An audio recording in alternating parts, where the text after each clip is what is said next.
Sako, vasarą Sacharos smėlyje galima įsivirti kiaušinį. Lietuvoje taip pat, bet tik žiemą.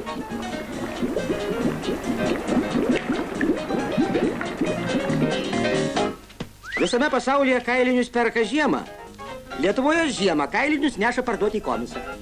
Paltų tai daug už tai, kad trečia žiema jau nėra žiemos ir didžiausia problema, mes neparduodame, kiek priimam. Meteorologija, ką aparatai rodo? Atšilimą. Tai ką, jau Lietuvoje žiemų nebus? Gal ir bus, bet aparatai tai nerodo. Bet kodėl?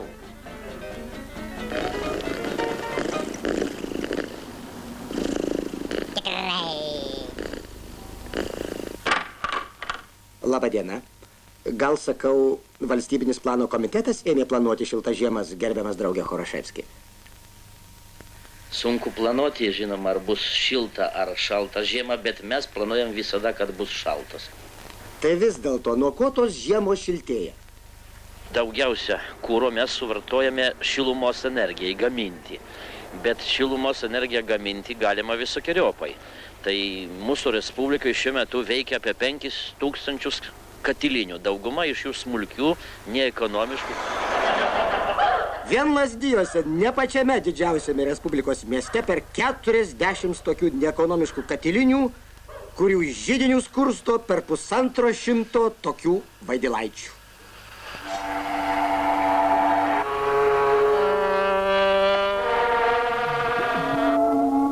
Turi Lazdija ir savo šiaurės Poliutės mokyklą. Ar taip, gerbiamas direktoriaus Šerkšnai? Šičia šalčiau šiek tiek. Nu, čia toks įvykis ne visai geras atsitiko. Sprogo katilai. Mes turim autonominę vadinamą katilinę, kuri mums į parą 2,5 arba 3 tonos skysto kuro sunaudoja. Ir mes privalome laikyti 4 kurikus, mokėti jiems atlyginimus ir plus remontuoti, amžinai remontuoti katilinę. Reiškia, čia jokio ekonominio efekto nėra. Mums duotų būtų trasai. Užsibaigtų čia mūsų vargas, užsibaigtų kažkoks tai neapmanų bizniavimas, kurie čia eina ir laukia tik tai mūsų nelaimės, nes statybinės organizacijos pas mums nėra, santechnikų tokie, kurie statytų. Tai yra puikiausia katilinė, kuri šildo orą. Jį galėtų šildyti vietoj to oro geriau mūsų mokyklą. Trūksta tik tai trasos. 300 metrų trasos. Kodėl vienas Lazdijų šonas šyla, kitas šala? Nu, sunku pasakyti, kodėl šilta. Nu, katilinė pastatyta prieš 4 metus. Per 4 metus nutiesė pusę bamo, o čia niekaip nenušliaužia 300 metrų.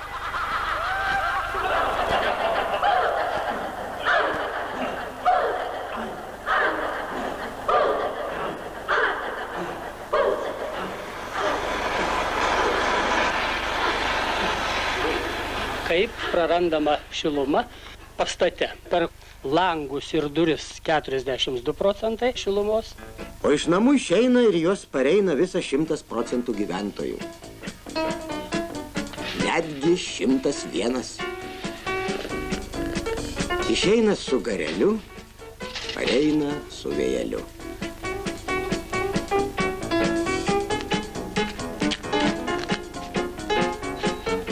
Mergaitę su baltu chalatu paprašėme pabūti vietoje spyruoklės. Kodėl jūs neuždarėte durų? Tai kad durys turėjo pačios susidaryti. Aišku.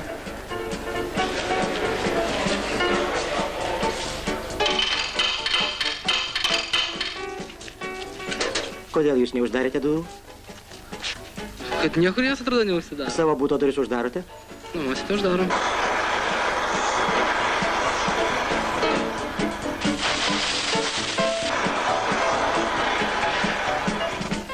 Atsiprašau, atleiskit.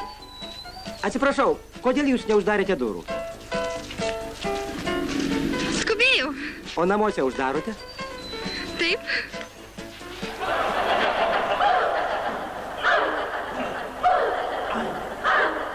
Savo buto duris ne tik uždaro, bet ir užrakina. Tik langų nerakina. Norint užrakint, pirmiausia reikia uždaryti. O nori uždaryti, ieško kirvio. Tai svarus gamybininkų indėlis į žiemos neutralizavimo procesą. Būna, reiškia, jeigu iš nedadžiovintos medienos, jeigu padarytas gaminys, Tai tokiais atvejais gaunasi nekokybiška produkcija. Jeigu rubliais skaičiuotai meta maždaug už 10 000 rublių kažkur tai.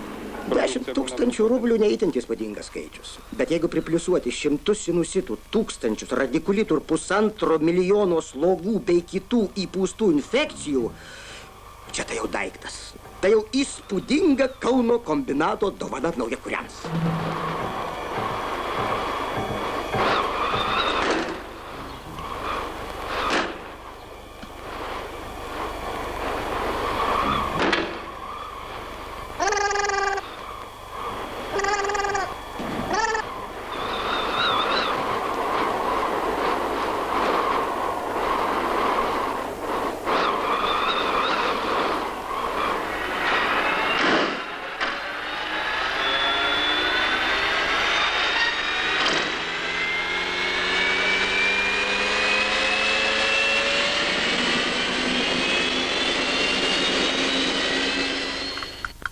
Siūlome teminę ekskursiją Vilnius geizerių miestas.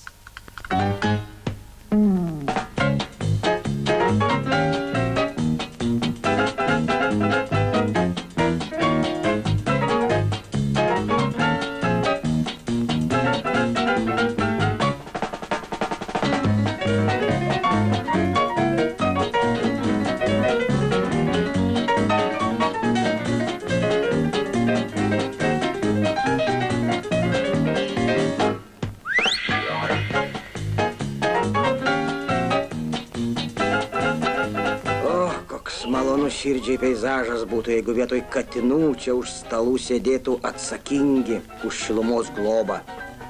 Ir nesušaltų, ir pamatytų.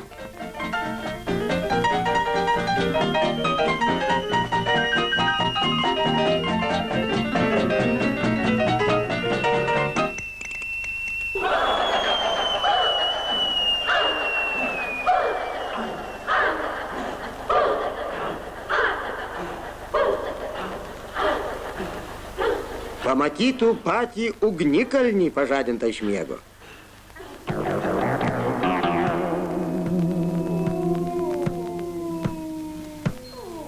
Hei, žmonės!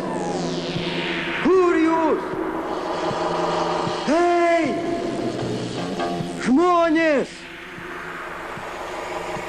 Gerbiamas vulkanologė, ar nelaikas užkimšta jūsų Vezuvijų? Aš nežinau, kodėl. Čia mums šarta, mes šaram. Išgarintas iš lietuvėlės kuras virsta debesėliais plaukiančiais dangum.